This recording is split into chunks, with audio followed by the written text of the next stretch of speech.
नमस्कार, आज के ऑनलाइन वीडियो में आपका स्वागत है सभी का।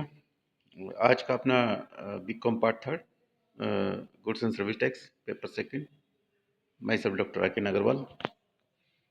आज का जो टॉपिक अपने पास टाइम ऑफ सप्लायर, ये अपने पास जो जीएसटी है उसमें एक टॉपिक है टाइम ऑफ सप्लाई, आपूर्ति का समय। इस पर अपन चर्चा करेंगे और इस पे देखेंगे कि इसकी क्या महत्वता है, इसको किस प्रकार से अपन लागू करेंगे। तो इसमें फर्स्ट पॉइंट है अपने पास माल की आपूर्ति का समय, माने जो time of supply supply of goods है उसकी आपूर्ति का समय क्या है, ये सेक्शन 12 के अकॉर्डिंग इसमें समझाया गया है कि और इसमें किस प्रकार से इसको डिफाइन करना है। इसको इस प्रकार से समझाया है कि माल पर कर के भुगतान का दायित्व इस धारा के प्रावधान के अनुसार निर्धारित आपूर्ति के समय से उत्पन्न होता है। मैंने अपन ये है कि अगर जब आपने माल माल पर कर के भुगतान का दायित्व उस धारा के प्रावधान के अनुसार ही निर्धारित आपूर्ति के समय उत्पन्न होता है। ये कब उत्पन्न होता है कि इसका अपन को टैक्स का दायित्व इसका डिटरमिन करना है। इसका मतलब यह है कि चूंकि माल की आपूर्ति पर कर चुकाने का दायित्व आपूर्ति के समय द्वारा निर्धारित होता है। माने अगर अपन के माल आपने माल की आपूर्ति होगी तो आपको डेफिनेट है कि उस पर कर चुकाना है और किस प्रकार से इसका वैल्यूएशन करना है। अतः आपूर्ति के समय का निर्धारित अत्यंत महत्वपूर्ण है, यानी इसका समय कौन सा हो, कि आपको माल किस प्रकार से उसका समय सप्लाई करना है, उसका समय निर्धारित बहुत इंपॉर्टेंट चीज़ है और उसको किस प्रकार से उसको अपन को वैल्यूएशन करना है।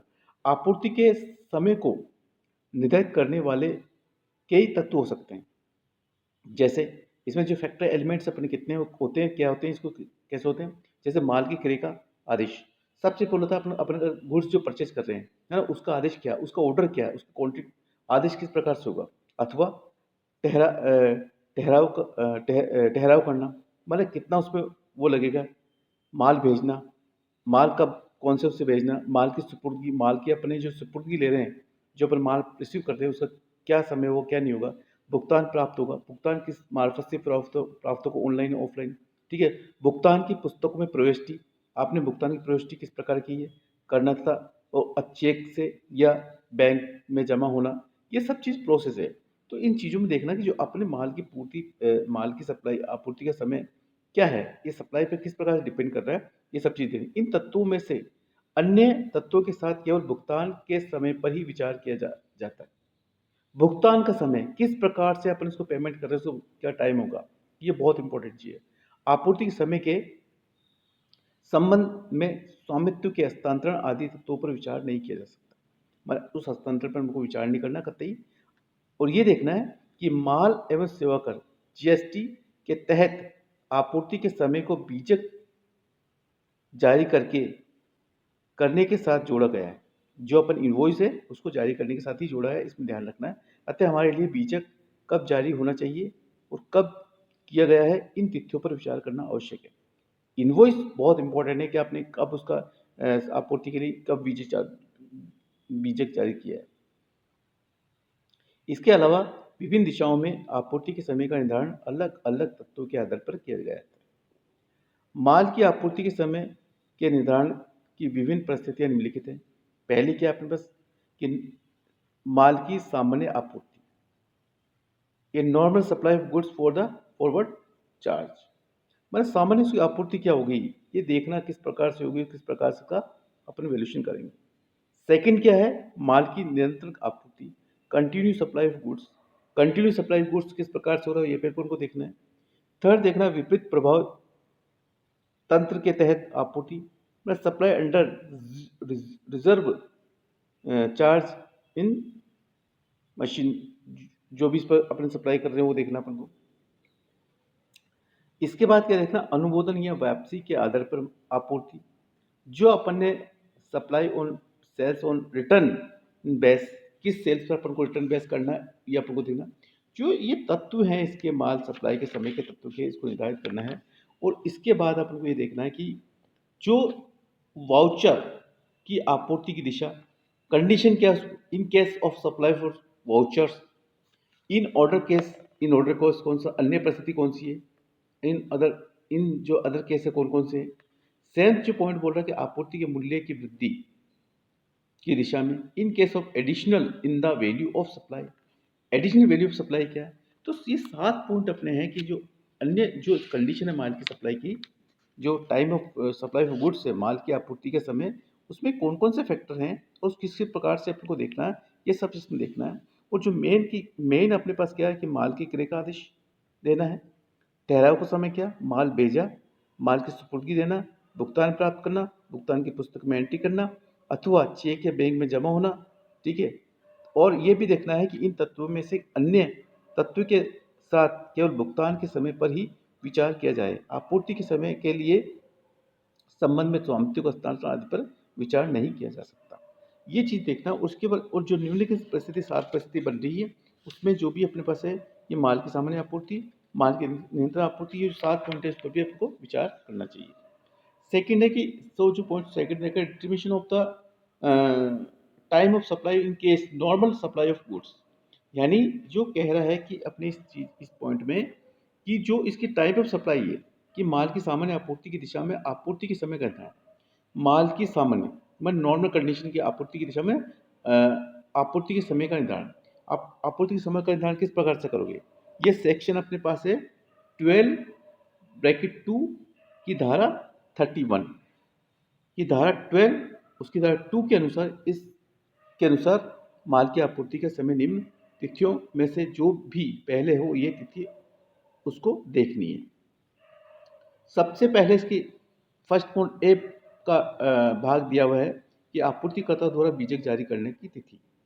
अब आपने क्या आपूर्ति जो सप्लाई कर रहा है, कंडीशन है जो आप माल को सप्लाई कर रहा है, ठीक है, उसकी बीजक जारी करने की तिथि क्या है, इनवॉइस का डेट कौन सा है, या धारा 31 के तहत बीजक जारी करने के लिए अपेक्षित अंतिम तिथि, या दोनों में, या वह क्या बोल रहा है, वह तिथि जिस तिथि को आपूर्तिकर्ता आपूर्ति के संबंध में भुगतान प्राप्त करने करता है। और इस पे ये देखना कि अपन को कि दिनांक 15 नवंबर 2017 से लागू नहीं है। स्पष्टीकरण क्या बोल रहा है इस संबंध में अपन को, ये कि ये इसके कि ए और बी के वाक्यांश के उद्देश्य के लिए कि आपूर्ति उसी सीमा तक होनी की गई है मानी जाएगी जिस सीमा तक की बीजक जारी किया गया है अथवा भुगतान किया गया है। सेम में क्या बोला, इस उद्देश्य के लिए भी आपूर्तिकर्ता भुगतान प्राप्त करने की वही तिथि होगी जिस तिथि को भुगतान का लेखा पुस्तकों में किया गया है अथवा भुगतान को उस बैंक खाते में जमा कर दिया गया है। इसमें ये देखना है कि अपन को जो इसमें ये देखना कि माल के आपूर्तिकर्ता द्वारा बीजक जारी करना, इसमें issue of the invoice by the supplier of goods धारा 31 के अनुसार योग्य माल की आपूर्ति के द्वारा निम्न तिथि को बीजक जारी करना आवश्यक होगा। यदि इसमें क्या बोला, यदि माल की आपूर्ति के लिए माल का गमन होना आवश्यक है तो माल को हटाने के समय या उसके पूर्व, या यदि माल की आपूर्ति के लिए माल का गमन होना आवश्यक नहीं है तो प्राप्तकर्ता को माल की सुपुर्दगी देते समय या उसके पूर्व। ये दो कंडीशन है। और हटाने का रिमूवल क्या होगा कि माल के संबंध में हटाने से आशय निम्न प्रकार है।